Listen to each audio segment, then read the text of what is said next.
Hi అండి, welcome to Jaya's one kitchen Telugu. ఇవాల్టి special recipe పాకం బెల్లపన్నం. బెల్లపన్నాన్నే బెల్లం పొంగలి, బెల్లం పరమాన్నం అని కూడా అంటారు.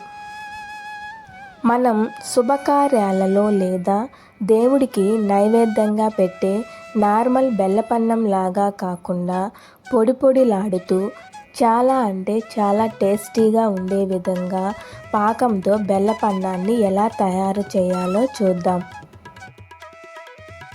ముందుగా స్టవ్ మీద కడాయి పెట్టి 3 టేబుల్ స్పూన్స్ నెయ్యి వేసుకోవాలి. నెయ్యి వేడెక్కిన తరువాత సన్నగా కట్ చేసుకున్న ఎండు కొబ్బరి ముక్కలు 2 టేబుల్ స్పూన్ వేసుకోవాలి. ఇవి కొంచెం వేగిన తరువాత ఇప్పుడే ఇందులో జీడిపప్పు కూడా కొంచెం వేయించుకున్న తర్వాత ఎండు ద్రాక్ష కూడా వేసుకొని మూడిటిని ఒకేసారి వేయించుకోవాలి. విడివిడిగా అయినా వేయించుకోవచ్చు. ఈ విధంగా 3 వేయించుకున్న తర్వాత వీటిని తీసి వేరొక బౌల్లో వేసుకోవాలి.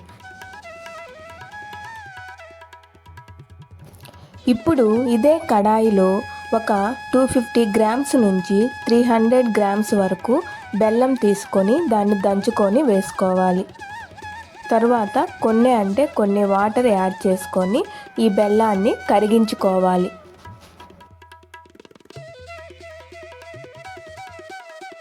ఈ విధంగా కరిగించుకున్న తర్వాత బెల్లంలో ఏమైనా నలకలు ఉంటే పోవడానికి దీన్ని వేరొక బౌల్లోకి ఫిల్టర్ చేసుకోవాలి.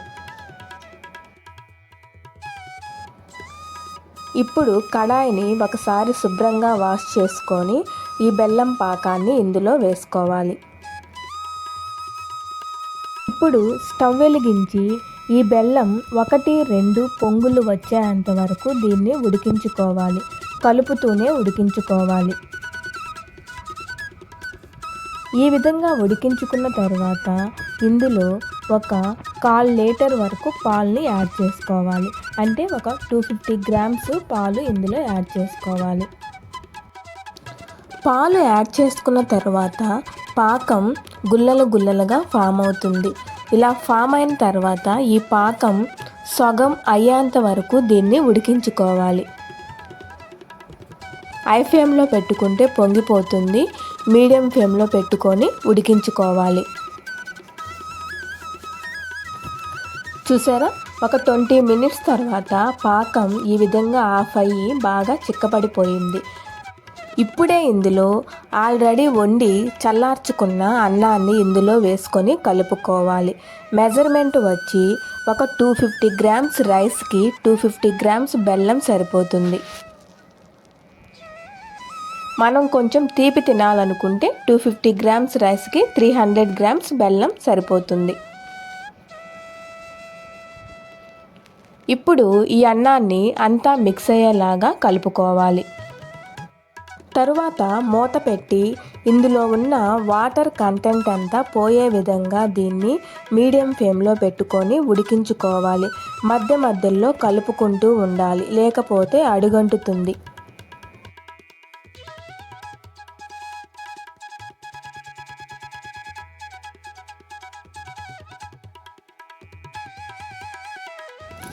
చూసారా, 15 to 20 మినిట్స్ తర్వాత ఇందులో ఉన్న వాటర్ కంటెంట్ అంతా పోయి బెల్లపన్నం ఈ విధంగా రెడీ అయ్యింది. ఇప్పుడే ఇందులో ఇలాచీ పొడి, ఇంతకుముందు వేయించి పెట్టుకున్న ఎండు కొబ్బరి, జీడిపప్పు, ఎండు ద్రాక్ష కూడా వేసుకొని అంతా మిక్స్ అయ్యేలాగా కలుపుకోవాలి. ఇవి వేసుకున్న తర్వాత ఒక 5 మినిట్స్ అలాగే ఉంచుకొని తర్వాత స్టవ్ ఆఫ్ చేసేయాలి. ఇంతేనండి, పాకం బెల్లపన్నం.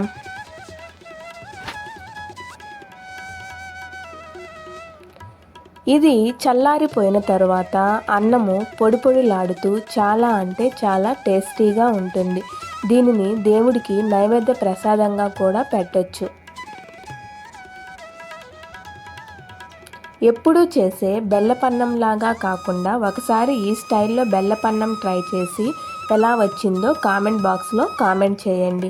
ఇలాంటి మరెన్నో simple and tasty new recipes కోసం మన ఛానల్ని లైక్ చేయండి, మీ ఫ్రెండ్స్ అండ్ ఫ్యామిలీ మెంబర్స్కి షేర్ చేయండి అండ్ సబ్స్క్రైబ్ చేసుకోండి. Thank you for watching.